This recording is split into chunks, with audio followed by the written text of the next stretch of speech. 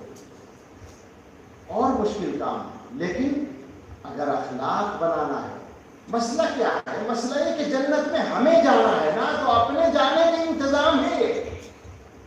ہم سوچ رہے ہیں دوسروں کو بھیجنے کا انتظام کریں, اپنا نہ کریں, تو کوئی بھی نہیں ہو رہا ہے, کسی کا بھی نہیں ہو رہا ہے. ہمیں اپنا کام ٹھیک کرنا ہے, ہمیں اپنے اللہ کو راضی کرنا ہے, ہمیں اپنے آپ کو اچھا بنانا ہے.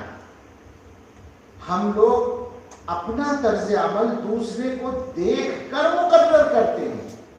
دوسرا جو کر رہا ہے مجھے ویسے ہی کرنا ہے, تو یہ تو اس کی کاپی ہوئی نا. اور کاپی کس کی کرنی ہے؟ حضرت محمد رسول اللہ صلی اللہ تعالی وسلم. نقل تو ان کی کرنی ہے, وہی تو اسوۃ حسنہ ہے, انہی کے طریقے پر چل کر تو کام بنے گا. اور جب آدمی کا تعلق اللہ تعالیٰ سے صحیح ہوتا ہے, آپ یقین کریں جتنا زیادہ اللہ سے رشتہ صحیح ہوتا ہے, اللہ کے بندوں کے ساتھ اس کا معاملہ اتنا ہی اچھا ہوتا چلا جاتا ہے. حضرات صحابہ کے آپس کے معاملات دیکھیں, صحابہ کرام کے دشمنوں کے ساتھ معاملات دیکھیں, اور پھر صحابہ کے نقش قدم پر چلنے والے اس امت کے علماء, مشائخ اور اولیاء, ان کے حالات دیکھیں. سب جگہ یہ چیز آپ کو مشترک نظر آئے گی کہ وہ اخلاق کے اسی معیار پر عمل کرتے ہیں. اور یہ عمل کرنا آسان ہو جاتا ہے جب بندے کا تعلق اللہ تعالیٰ سے اچھا ہوتا ہے. حضرت مدنی رحمۃ اللہ علیہ کے بارے میں تواتر سے لوگوں نے بیان کر رکھا ہے کہ ان کو طرح طرح کی آزمائشیں بہت پیش آئیں, بہت زیادہ مخالفتوں کا سامنا کرنا پڑا, بے حد عقیدت بھی ملی, بے حد عداوت بھی ملی. اور یہ کسی کے عبقری ہونے کی پہچان بتائی ہے علماء نے. مولانا یوسف بن نوری رحمۃ اللہ علیہ نے بیان کیا ہے, مصر کے ایک بڑے عالم ہندوستان آئے, 1935 کے آس پاس کی بات ہے. تو دیوبند گئے, بہت سے علماء سے ملاقاتیں ہوں گی. حضرت مدنی رحمۃ اللہ علیہ سفر میں تھے, ان سے ملاقات نہیں ہوئی. دورہ مکمل کر کے واپس مصر چلے گئے. حضرت مولانا یوسف بن نوری رحمۃ اللہ علیہ مصر گئے. نصب الرایا ایک کتاب ہے, اس کو چھپوانے کے لیے مولانا احمد رضا بجنوری اور مولانا بن نوری وہاں ان عالم سے ملاقات ہوئی جو ہندوستان ہو کر واپس ہوئے تھے. تو انہوں نے ان سے پوچھا, سفر کے تاثرات معلوم کیے, اور اس کے بعد شخصیات کے بارے میں پوچھا, کن کن سے ملاقات ہوئی, کون کیسا لگا. انہوں نے علماء کی تعریفیں کی, علماء دیوبند کی. تو اس کے بعد انہوں نے پوچھا کہ حضرت مولانا حسین احمد مدنی سے ملاقات ہوئی. انہوں نے کہا ان سے ملاقات نہیں ہوئی, اس لیے کہ وہ سفر میں تھے. البتہ ان کے بارے میں موافق اور مخالف ایسی باتیں سنی کہ رائے یہ بنی کہ یا تو وہ فرشتہ ہیں یا شیطان ہیں. اب تم بتاؤ, تم ان کو جانتے ہو. تو مولانا بن نوری نے کہا اللہ کی قسم وہ فرشتہ ہے. تو ایسا آدمی جس کو اتنی مخالفتوں کا سامنا کرنا پڑا, ان کے بارے میں یہ بات قسم کھا کر بتا میں جب وہ دعائیں مانگتے تھے تو جنہوں نے ان کی پگڑیاں اچھالی تھی، پگڑی باقاعدہ پیروں میں روندی تھی، ٹوپی جلائی تھی، منہ پر تھوکا تھا، ایسی گستاخی کرنے والوں کے لیے بھی اللہ سے دعا کیا کرتے تھے، معافی مانگتے تھے ان کے لیے۔ ہم نے اپنے حضرت کو دیکھا ہے، جن لوگوں سے ہر شخصیت کے ساتھ یہ ہوتا ہے، تکلیفیں پہنچتی ہیں، کتنا ہی بڑا، بلکہ بڑے آدمی کو تو بڑی تکلیفیں پہنچتی ہیں۔ مجھے یاد آیا حضرت جی دامت برکاتہم کے ساتھ ایک اللہ کی طرف سے امتحان آیا، تو ہمارے حضرت مولانا سید محمود مدنی صاحب دامت برکاتہم نے حضرت سے جب ملاقات ہوئی تو عرض کیا کہ حضرت آپ پر جو یہ امتحان آیا، اس کے بعد ہمیں پورا اطمینان ہو گیا کہ آپ ہمارے بزرگوں کے طریق پر ہیں۔ اس سے پہلے شک ہو سکتا تھا، اب شک کی کوئی گنجائش نہیں ہے، اس لیے کہ جس طرح ہمارے تمام بڑوں پر آزمائشیں آئیں آپ پر بھی آ گئی۔ ایسی تکلیف پہنچانے والے لوگوں کا تذکرہ ہم نے حضرت کی زبان سے خیر کے علاوہ نہیں سنا، احترام ہی کے ساتھ سنا۔ تعجب ہوتا ہے، حیرت ہوتی ہے، یہ ظرف کیسے پیدا ہوتا ہے؟ آپ سمجھ لیں کہ سب سے زیادہ ظرف کائنات میں اللہ تعالیٰ کی ذات اقدس کا ہے کہ جو اپنے سارے گناہگار بندوں کو اپنی رحمت کے دامن میں سمیٹ لیتے ہیں، تو جب اللہ سے بندے کا تعلق مضبوط ہوتا ہے تو وہ وسعت اس کے اندر بھی پیدا ہو جاتی ہے اور بندوں کو معاف کرنا اس کے لیے آسان ہے۔ اور پھر آپ سمجھ سکتے ہیں کہ بندوں کے ساتھ جس بندے کا یہ معاملہ ہوتا ہے تو وہ بندہ لوگوں کی نظر میں محبوب ہو جاتا ہے۔ کیوں؟ اس لیے کہ وہ اللہ کی نظر میں محبوب ہوتا ہے۔ دنیا کے معاملات اس کیفیت کے تابع ہوتے ہیں جو اللہ تعالیٰ کی بندے کے ساتھ ہوتی ہے۔ حضرت کے الفاظ یاد آئے، وہ کہہ کر بات ختم کرتا ہوں۔ حضرت فرماتے ہیں کہ جو بندہ اللہ تعالیٰ سے جتنا زیادہ ڈرتا ہے، اللہ کے بندے اس سے اتنا ہی ڈرتے ہیں۔ دلیل موجود ہے، سب سے زیادہ ڈرنے والی شخصیت کون تھی اللہ سے؟ حضرت محمد صلی اللہ علیہ وسلم۔ انا اعلمکم باللہ واتقاکم لہ، حضور نے خود بتایا میں اللہ کو سب سے زیادہ جاننے والا اور اللہ سے سب سے زیادہ ڈرنے والا ہوں۔ ظاہر ہے جو زیادہ جانتا ہے وہی ڈرتا ہے۔ آپ کو معلوم ہے اگر کوئی پولیس کا بڑا سا افسر آ جائے، ہم اور آپ پہچانتے ہیں اس کے بیج دیکھ کر کہ یہ صاحب ڈی جی ہے، مثلا ڈائریکٹر جنرل آف پولیس ہے، تو ہم اس سے ڈریں گے، اس کا احترام کریں گے کہ ایک بڑا عہدیدار آیا ہے۔ لیکن بچہ نہیں جانتا کہ یہ ڈی جی صاحب ہیں یا کچھ اور ہے، وہ تو دیکھ رہا ہے کہ ایک خاکی رنگ کی وردی پہنے ہوئے، لباس پہنے ہوئے آدمی آ رہا ہے، وہ برابر سے ایسے ہی گزر جاتا ہے، اسے ڈر نہیں لگتا۔ کیوں؟ اس لیے کہ وہ جانتا نہیں ہے۔ ہم نے اس کا تجربہ کیا کہ اپنے جن بڑوں کو زیادہ جانا ان سے زیادہ ڈر لگا۔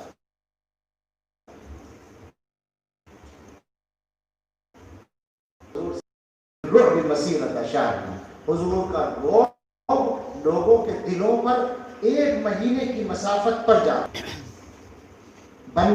جو بندہ اللہ تعالیٰ سے جتنا زیادہ ڈرتا ہے، اللہ کے بندے اس سے اتنا ہی ڈرتے ہیں۔ جو بندہ اللہ سے جتنی محبت کرتا ہے، اللہ کے بندے اس سے اتنی محبت کرتے ہیں۔ یہ بھی آپ سوچ لیں کہ حضور صلی اللہ علیہ وسلم کو اللہ تعالیٰ نے اپنی محبت سب سے زیادہ دی، تو دنیا میں سب سے بڑا محبوب انسانوں کے درمیان کون ہے؟ حضرت محمد صلی اللہ علیہ وسلم۔ اور اس کے بعد ہر وہ آدمی جو حضور کی سنت پر چلنے والا ہو وہ محبوب بن جاتا ہے۔ ہمارے بزرگوں نے کہا ہے اللہ نے ہر سنت کے ساتھ محبوبیت کی ایک مقدار جوڑ دی ہے۔ ایک سنت پہ عمل کرو اتنی محبوبیت آپ کے حصے میں آ جائے گی، دوسری سنت پہ عمل کرو وہ محبوبیت آ جائے گی، تیسری سنت پہ عمل کرو وہ محبوبیت آ جائے گی۔ اسی طرح سے آدمی بندوں کا محبوب ہوتا ہے۔ آپ نے دیکھا ہوگا اللہ والوں سے لوگ محبت کرتے ہیں، ایک جھلک دیکھنے کو تڑپتے ہیں۔ حضرت مدنی رحمۃ اللہ علیہ جلال آباد کے مدرسے میں حضرت مولانا مسیح اللہ خان صاحب رحمۃ اللہ علیہ کے مدرسے کے جلسے میں تشریف لے گئے، بھیڑ ہو رہی تھی۔ حضرت نے اعلان کیا مولانا مسیح اللہ صاحب نے کہ مسافر نہیں ہوگا۔ اب وہ ایک بیچارہ دیہاتی آدمی مسافر کے لیے بڑھ رہا تھا، انہوں نے منع کر دیا کہ مسافر نہیں ہوگا، تو اس نے پیچھے سے حضرت کے کرتے پہ ہاتھ مارا یوں کر کے کہ تو ہی مدنی پڑا، تھارا کرتا بھی مدنی۔ اللہ اکبر۔ مسافر نہیں ہوا تو کیا ہوا، کرتا چھو لیا نہیں، وہی کافی ہے میرے لیے۔ نمونہ ہم نے حضرت کی شکل میں دیکھا ہے، لوگ سال ہر سال تمناؤں میں جیتے ہیں کہ ہم حضرت کو دیکھ لیں، ان کی زیارت کر لیں، اور کیسے کیسے دیوانے پائے جاتے ہیں، تفصیل میں نہیں جانا چاہیے۔ وہ محبوبیت کہاں سے آتی ہے؟ وہ جو اصلی محبوب ہے اس کی محبت اللہ کی، اور اللہ کی محبت جتنی زیادہ جس دل میں ہوتی ہے اس کو بندوں کے یہاں اتنی محبوبیت مل جاتی ہے، اور حضرت کے یہاں جو اللہ کی محبت ہے وہ بالکل الگ ہے۔ وہ پڑھتے ہیں نظم، اس کا پہلا شعر ہے، ہم قسم کھا سکتے ہیں، قسم کھا سکتے ہیں کہ وہ بالکل دل سے اور 100% اندر کی دل کی گہرائی سے پڑھتے ہیں، ان پر صادق آتا ہے یا تیرا تذکرہ کرے ہر شخص ورنہ پھر ہم سے گفتگو نہ کرے۔ جن لوگوں کو اللہ سے محبت ہوتی ہے وہ یہی ہوتی ہے۔ تو حضرت نے فرمایا کہ جو بندہ اللہ تعالیٰ سے جتنی محبت کرتا ہے، اللہ تعالیٰ بھی بندے سے، اللہ کے بندے بھی اس سے اتنی ہی محبت کرتے ہیں، اور جو بندہ اللہ کی جتنی عبادت کرتا ہے اللہ کے بندے اس کی اتنی ہی خدمت کرتے ہیں۔ بندوں کا معاملہ بندوں کے ساتھ وہ برتو ہوتا ہے اس معاملے کا جو بندے کا معاملہ اللہ کے ساتھ ہے، اور اللہ کا معاملہ بندے کے ساتھ ہے۔ ان الذين آمنوا وعملوا الصالحات سيجعل لهم الرحمن ودا۔ اللہ تعالیٰ ایمان اور عمل صالح والوں کے لیے لوگوں کے دلوں میں محبت رکھ دیتے ہیں۔ اپنے فرشتہ خاص حضرت جبریل علیہ السلام کو فرما دیتے ہیں فلاں بندے سے میں محبت کرتا ہوں، اعلان کر دو، سب فرشتے اس سے محبت کریں، اور وہ درجہ بدرجہ آسمانوں سے ہوتا ہوا اعلان زمین پر پہنچ جاتا ہے۔ ثم یوضع له القبول فی الارض، پھر زمین میں اس آدمی کے لیے مقبولیت رکھ دی جاتی ہے۔ ہم سب کوشش کریں کہ جتنا بھی ممکن ہو سکے ہم اپنے آپ کو ان تینوں صفات سے متصف کر لیں، تاکہ ہم اللہ کے اچھے بندے بن جائیں، اور اللہ کے بندے بھی ہمیں اچھا سمجھیں، اللہ کی نظر میں ہم پسندیدہ بن جائیں۔ اللہ رب العزت ہم سب کو توفیق عطا فرمائے، آمین۔ وآخر دعوانا ان الحمد للہ رب العالمین۔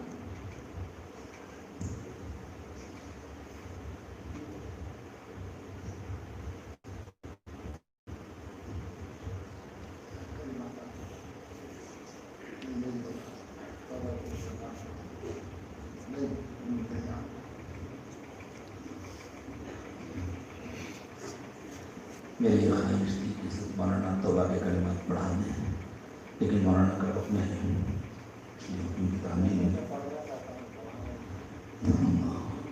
جو حضرات سلسلے میں داخل ہونے کے لیے سے تشریف لائے ہیں وہ سچی پکی توبہ کے لیے سے ان کلمات کو پڑھیں۔ بسم اللہ الرحمن الرحیم، لا الہ الا اللہ محمد رسول اللہ صلی اللہ علیہ وسلم، آمنت باللہ وملائکتہ وکتبہ ورسلہ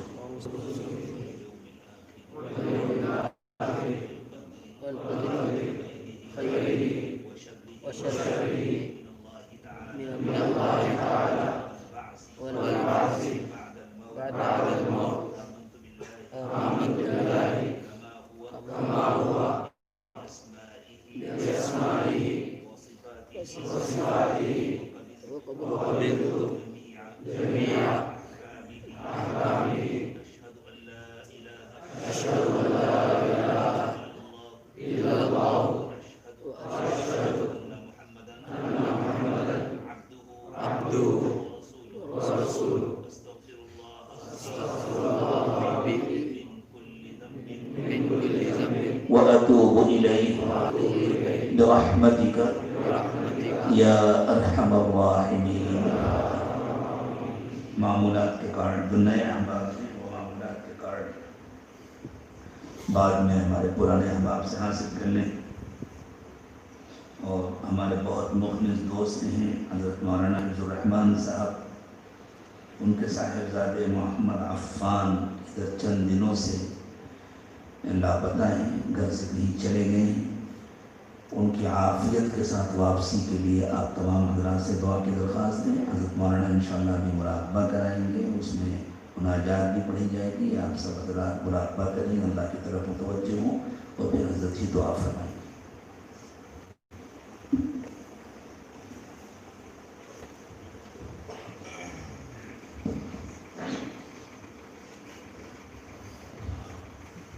مراقبہ کرنا، اللہ کی طرف متوجہ ہونا، دنیا سے ہٹ کر کے اپنے دل کو اللہ کی طرف لگانا.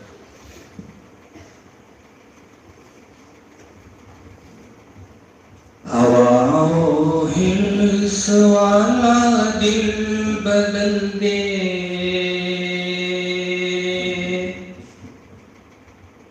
میرا غفلت میں ڈوبا دل بدل دے.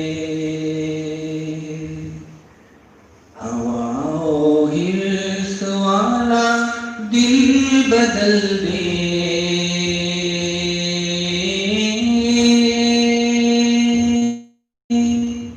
میرا غفلت میں ڈوبا دل بدل دے.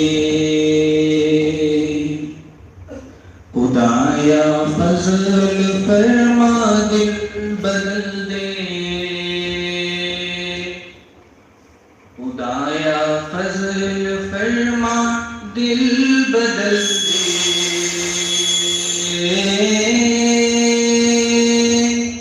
بدل دے دل کی دنیا، دل بدل دے، بدل دے دل کی دنیا، دل بدل دے. گناہ گاری میں کب تک عمر کاٹوں،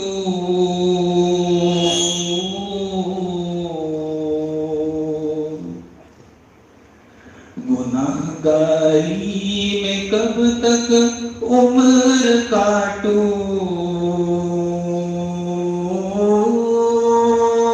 بدل دے میرا رستہ، دل بدل دے، بدل دے میرا رستہ، دل بدل دے. سنوں میں نام تیرا دھڑکنوں میں، مزہ آ جائے مولا دل بدل دے. سنوں میں نام تیرا دھڑکنوں میں،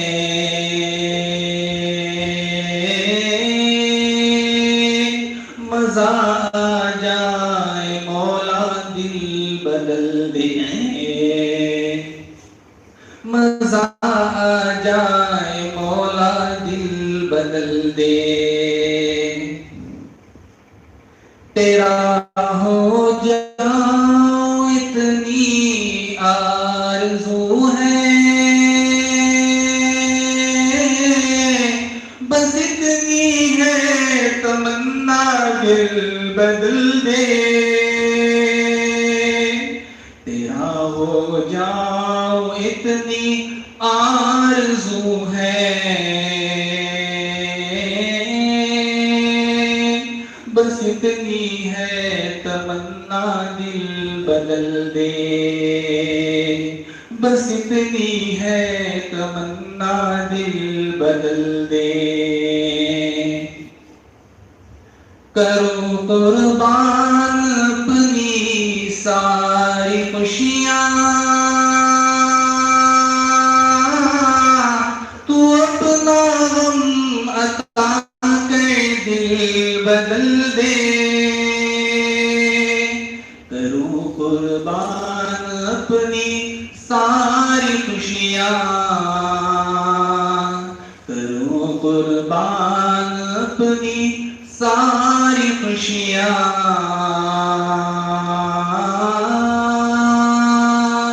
تو اپنا غم عطا کر دل بدل دے، تو اپنا غم عطا کر دل بدل دے. ہٹا لو آنکھ ماں سوا سے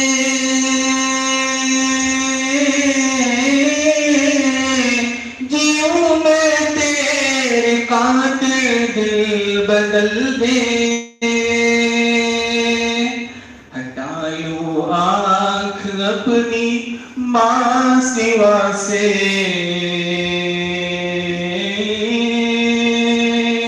جیوں میں تیرے کانٹے دل بدل دے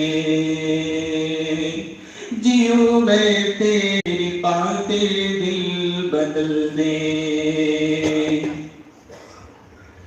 جو ہو دیدار تیرا روز محشر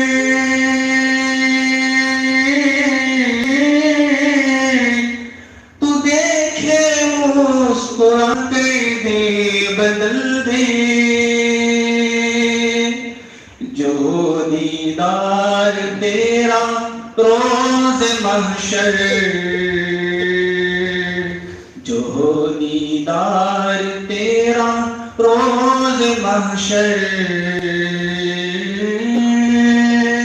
تو دیکھے مسکرا کر دل بدل دے تو دیکھے مسکرا کر دل بدل دے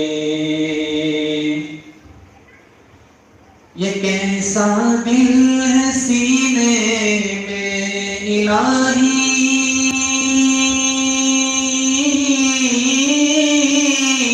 قبر میں جیسے مردہ دل بدل دے یہ کیسا دل ہے سینے میں الہی یہ کیسا دل ہے سینے میں الہی قبر میں جیسے مردہ دل بدل دے جو زندہ بھی ہے مردہ دل بدل دے قبر میں جیسے مردہ دل بدل دے میری فریاد سن لے میرے اللہ میری فریاد سن لے میرے مولا میری فریاد سن لے میرے مولا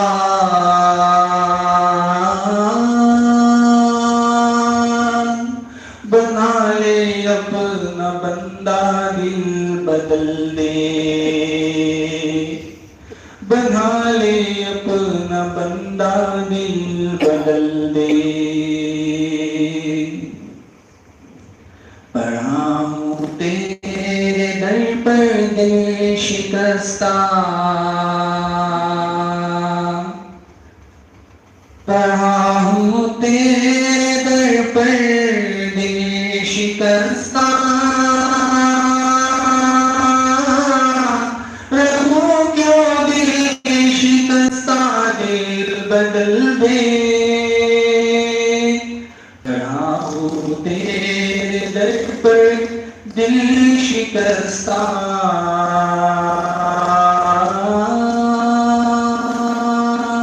رہوں کیوں دل شکستہ دل بدل دے رہوں کیوں دل شکستہ دل بدل دے ہوا ہرس والا دل بدل دے بدل دے دل کی دنیا دل بدل دے خدایا فضل فرما دل بدل دے خدایا حرص والا دل بدل دے بدل دے دل کی دنیا دل بدل دے بدل دے دل کی دنیا دل بدل دے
لله رب العالمين، والصلاة والسلام على سيدنا محمد وآله وأصحابه أجمعين.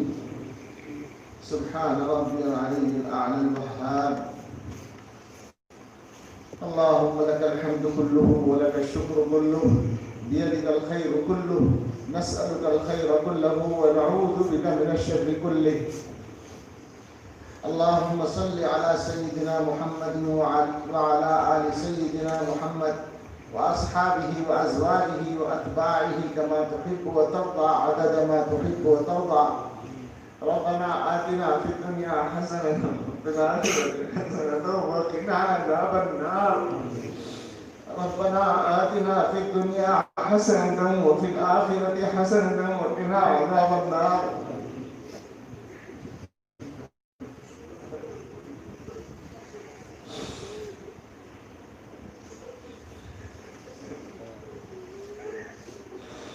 ربنا لا تزغ قلوبنا بعد إذ هديتنا. ربنا لا تزغ قلوبنا بعد إذ هديتنا وهب لنا من لدنك رحمة إنك أنت الوهاب.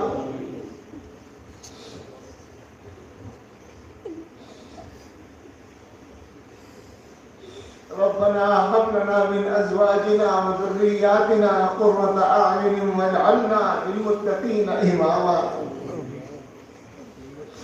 اللهم إنك عفو تحب العفو فاعف عنا. اللهم إنك عفو تحب العفو فاعف عنا. اللهم إنك عفو تحب العفو فاعف عنا. اللهم إنا نسألك الهدى والتقى والعفاف. اللهم إنا نسألك الهدى والتقى والعفاف والغنى. اللهم طهر قلوبنا من النفاق وأعمالنا من الرياء.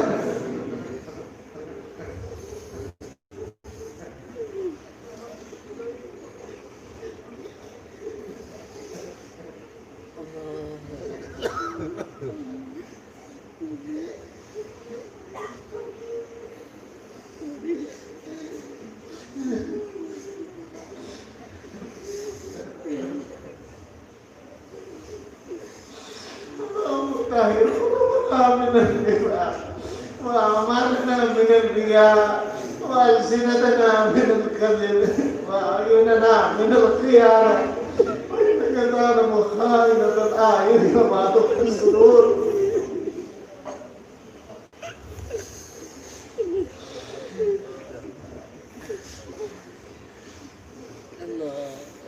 اے اللہ ہم آپ کے کمزور بندے، گنہگار بندے، شہکار بندے، گندے بندے اپنی گندگیوں کے ساتھ آپ کے سامنے بیٹھ گئے.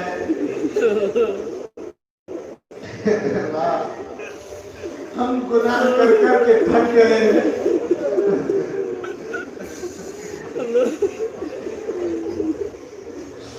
گناہوں نے ہمارا نقصان کر دیا. آپ کی زندگی خراب ہو گئی اور آگے کتنا باقی ہے نہیں معلوم. اللہ اب تک کی غلطیاں معاف کر دیجیے اور آپ آگے گناہوں سے پاک زندگی عطا فرما دیجیے. اے اللہ آپ نے اپنے کچھ بندوں کو گناہوں سے بالکل پاک بھی تو بنایا تھا. انبیاء علیہ السلام کو اللہ نے ایک گناہ سے پاک رکھا. حضرات صحابہ کو گناہوں سے محفوظ بنایا. آپ کے مقرب بندے ان کو بھی آپ نے گناہوں سے بچنے کی بھرپور توفیق دی. ہم بھی تو آپ کے بندے ہیں.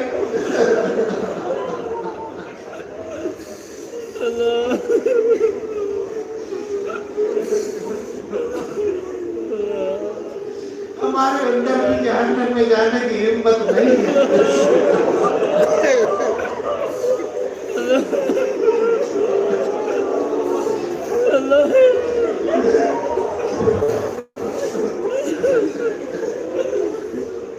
اللہ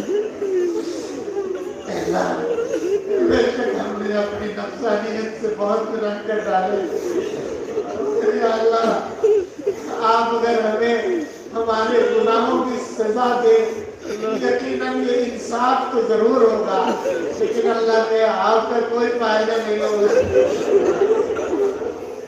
اور آپ اگر ہمارے سارے گناہ بخش دے، ساری امت کے گناہ بخش دے، اللہ آپ کا کوئی نقصان نہیں ہوگا، ہمارا کام بن جائے گا۔ اللہ آپ لوگوں اپنے بندوں سے بہت محبت کرنا، آپ تو نہیں چاہتے اپنے بندوں کو جہنم میں جلانا۔ اللہ بچائے گے، اور زندگی کے کتنے ساتھ باقی رہ گئے، گناہوں سے پاک گزروا دیجیے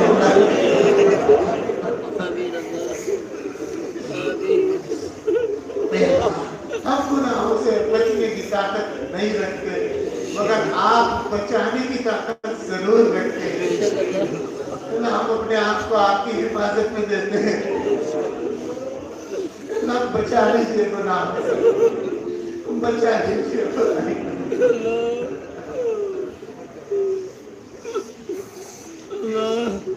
اللہ ہمیں تنہائی کا تقویٰ دے دیجیے،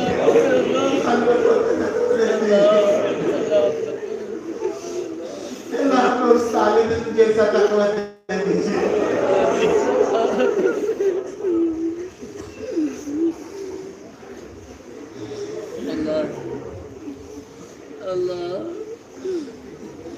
ہمیں اپنے اچھے بندوں میں شامل فرما لیجیے، اللہ رحمت کی خاص نظر ڈال دیجیے۔ اللہ اس وقت ہمیں امید ہے ہمارے حضرت کے یہاں بھی مجلس کا آخر چل رہا ہوگا، اور ہمیں یقین ہے حضرت کی توجہ میں رکھ رہے ہوگی، اللہ وہاں کی برکتوں میں ہمیں بھی شامل فرما دیجیے،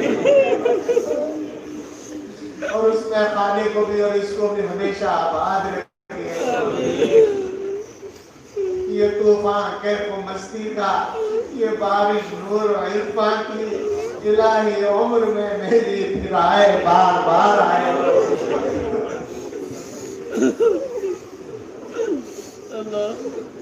اے اللہ خیر کے جتنے سلسلے جاری ہیں سب کی حفاظت فرمائیے۔ اے اللہ آپ کے اچھے بندے دنیا میں اصلاح کے لیے جو جو محنتیں کر رہے ہیں سب کو قبول فرما دیجیے، اور ہم سب کو اپنی اصلاح کی فکر نصیب فرما دیجیے۔ اے اللہ جہاں جہاں دین کے کام ہو رہے ہیں اللہ سب کی حفاظت اور مدد فرما دیجیے۔ اے اللہ علم کے مراکز کی حفاظت فرمائیے، دارالعلوم دیوبند اور سارے مدارس کی حفاظت فرمائیے، اللہ دعوت و تبلیغ کے کام کی حفاظت فرمائیے۔ اے اللہ شریعت و سنت کے مطابق چلنے والی اللہ سکھانے والی خانقاہوں کی حفاظت فرمائیے۔ اے اللہ دین کے خدام کی حفاظت فرمائیے، اے اللہ اس کمزور امت کی حفاظت فرمائیے۔ اے اللہ اے رب آپ کے سامنے ایک بات عرض کرنا چاہتے ہیں، ہماری کمزوری ہماری نالائقی کا یہ نتیجہ نکلتا ہے بار بار کہ اللہ دنیا میں ہمارے دشمن آپ کے دشمن ہمارے آقا کی شان میں گستاخی کرتے رہتے ہیں۔ اے اللہ یہ ان کا تو جرم ہے ہی، لیکن ہم بھی اس میں مجرم ہیں، ہماری کمزوری اور نادانی بھی مجرم ہے۔ اے اللہ اس امت کو عظمت و عزت رفتہ واپس عطا فرما دیجیے، وہ قوت و شوکت عطا فرما دیجیے۔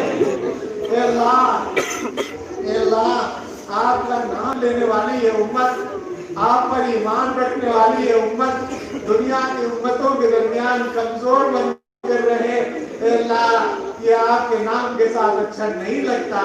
اے اللہ عظمت و شوکت عطا فرما دیجیے، اپنا نام بلند کرنے کی توفیق دے دیجیے۔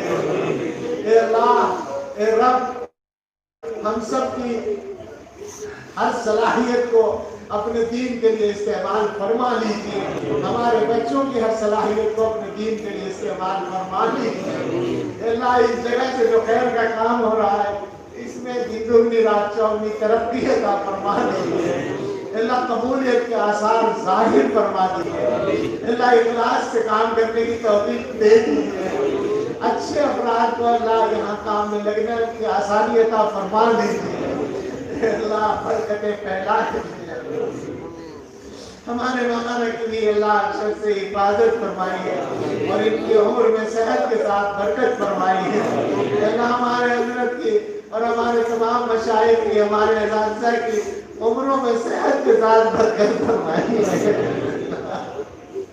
اللہ، ہمارے بہت بڑے چلے گئے اور جو باقی ہیں ان کی ہمیں بہت ضرورت ہے اللہ، ان کو صحت و عافیت کے ساتھ قائم رکھیے اللہ، ہم سب کی اور ہمارے بچوں کی، متعلقین کی عمر میں، رزق میں، علم میں، عمل میں، ارادوں میں، نیتوں میں، کاموں میں برکت عطا فرمائیے اللہ، ہمارے مولانا عبدالرحمان کا بچہ جو گم ہو گیا اللہ، عافیت کے ساتھ اس کو جلد از جلد واپس بھیج دیجیے اللہ، اس کی حفاظت فرمائیے ہر بری صحبت سے اور بری چیز سے، نظر بد سے اور انسانوں کے اور ہر مخلوق کے شر سے اس کو بچا کر والدین کی آنکھوں کی ٹھنڈک بنا دیجیے اللہ، ہم سب کے بچوں کی حفاظت فرمائیے، بچوں کے سلسلے میں ہم سب کی اچھی تمنائیں پوری فرما دیجیے اللہ، ہم بڑے کمزور ہیں، ہم سے مانگنا نہیں آتا، مانگنے کا ڈر بھی نہیں آتا، ہمارا منہ بھی آپ سے مانگنے کے لائق نہیں ہے مگر اللہ، ہمارا مسئلہ یہ ہے کہ ہمارے پاس مانگنے کے لیے آپ کے در کے علاوہ کوئی در نہیں ہے اللہ، آپ سے نہ مانگے تو کس سے مانگے، کہاں جائیں ہم اللہ، آپ کے در سے اگر محروم رہے تو کوئی ہمیں پوچھنے والا نہیں ہے اللہ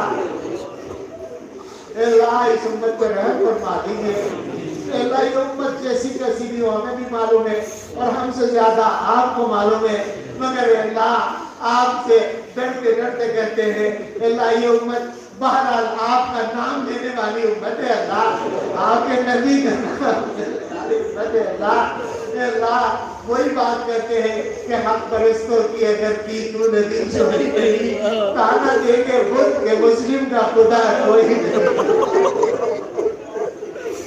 اللہ، اس تانے سے بچا لیجیے، شماتت اعداء سے بچا لیجیے اللہ، رحمت فرما دیجیے، اپنی رحمت میں ڈھانپ لیجیے اللہ، ہم میں سے ہر فرد کی ذاتی زندگی میں جو ضرورتیں اور تمنائیں ہیں وہ پوری فرما دیجیے، اجتماعی ضرورتیں اور تمنائیں پوری فرما دیجیے، جو خیر مانگی وہ بھی دے دیجیے اور جو خیر مانگنے سے رہ گئی وہ بھی عطا فرما دیجیے اور اکثر سے ہم سب کی حفاظت فرمائیے اللہ، ہمارے لیے، ہمارے عیال و متعلقین کے لیے اور ساری امت کے ہر فرد کے لیے، پوری امت کے لیے ہر آنے والے وقت کو گزرے وقت سے بہتر بنا دیجیے اور سب سے بہتر ہم سب کے آخری وقت کو بنا دیجیے اللہم انا نسألک خیر المسألة وخیر الدعاء وخیر النجاح وخیر العمل وخیر الثواب وخیر الحیاة وخیر الممات انك على كل شيء قدیر سبحان ربك رب العزة عما يصفون